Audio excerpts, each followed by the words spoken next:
January 30th, 1925. Sand Cave, Kentucky. Floyd Collins, an experienced cave explorer, entered Sand Cave carrying nothing but a kerosene lantern. The passage was so narrow that he had to crawl on his hands and knees, squeezing between sharp rocks that scraped his clothes and cut his skin. For months, Floyd had been searching for something he believed could change his life, a hidden chamber filled with crystals. If he found it, the cave could become a major tourist attraction. After forcing himself through a passage barely 9 inches wide, Floyd finally reached the chamber. What he saw was incredible. The walls were covered in brilliant white gypsum crystals, creating a hidden underground room unlike anything he'd seen before. Floyd believed he was the first person to ever reach it. He was thrilled. All he wanted was to get back home and tell his family. But on the way out, everything changed. His kerosene lantern slipped from his hand. It crashed onto the rocks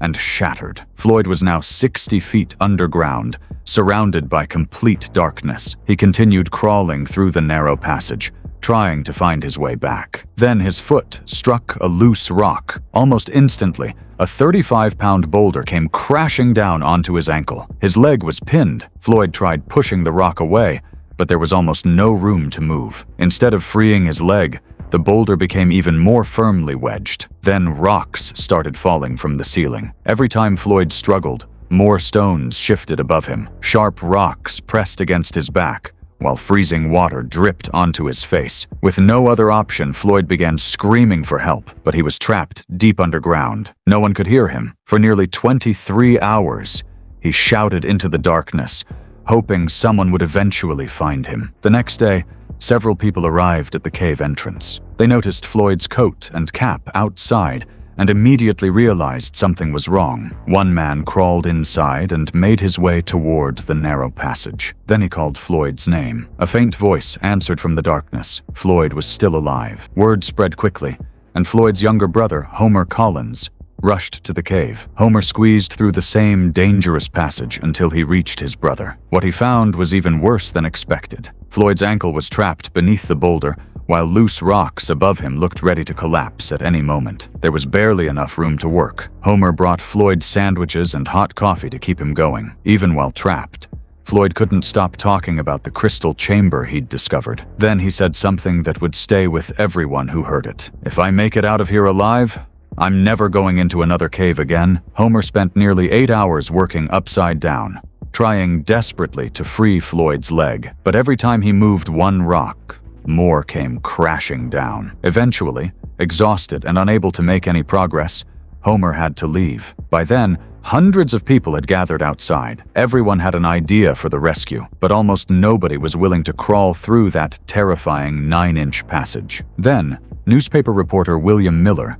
decided to take the risk himself. He squeezed into the cave and eventually reached Floyd. The sight was heartbreaking. Floyd was trapped in freezing water, exhausted and growing weaker by the hour. Miller couldn't do much to free him, but after returning to the surface, he published Floyd's story, and everything changed. The rescue became national news. Newspapers across America began covering Floyd's condition. Thousands of people prayed for him, and churches held special services. A local cave accident had suddenly become one of the biggest stories in the country. Another rescuer, Robert Burden, eventually made his way inside. He brought Floyd coffee and pain medication, then secured a harness around his body. The plan seemed simple. Attach a rope and pull Floyd out. 6 men grabbed the rope and pulled with all their strength. But Floyd didn't move. Instead, his body became even more tightly wedged between the rocks. The pain was unbearable. Floyd screamed for them to stop, terrified that the rope would tear him apart. The rescuers immediately released the rope. Another rescue attempt had failed. Floyd had now been trapped for nearly 100 hours.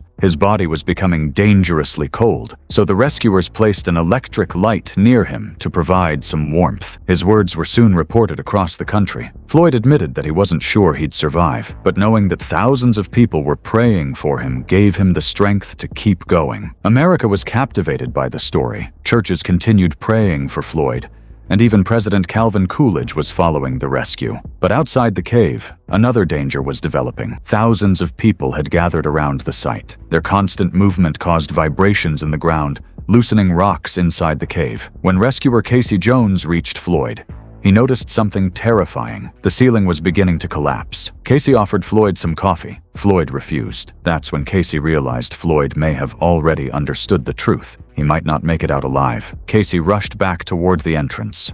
Not long afterward, the passage collapsed completely. The original route to Floyd was gone. Now the rescuers had only one option.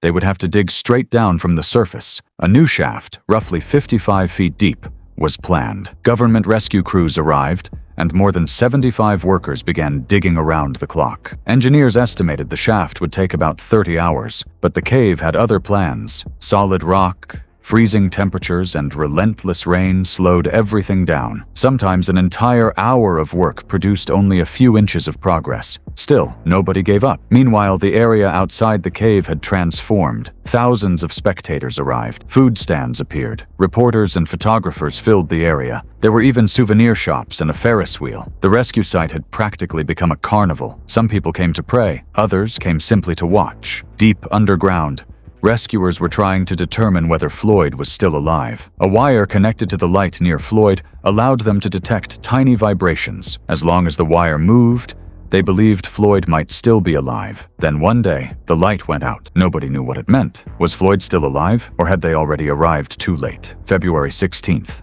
1925. After 17 days of digging, rescuers finally reached Floyd. Everyone held their breath. Homer pointed his flashlight toward his brother's face. Floyd's mouth was still open. His gold tooth reflected the light, but there was no movement. Floyd Collins was dead. Experts later believed he had died nearly 3 days before rescuers reached him. If the tunnel had been completed just a few days earlier, Floyd might have survived. Because the cave remained unstable, rescuers couldn't safely remove his body. The cave was eventually sealed, but Floyd's story didn't end there. The cave's owner quickly realized there was money to be made from the tragedy. A sign appeared outside. "Come see the Floyd Collins Cave. Admission 50 cents. The cave that had taken Floyd's life was now attracting tourists.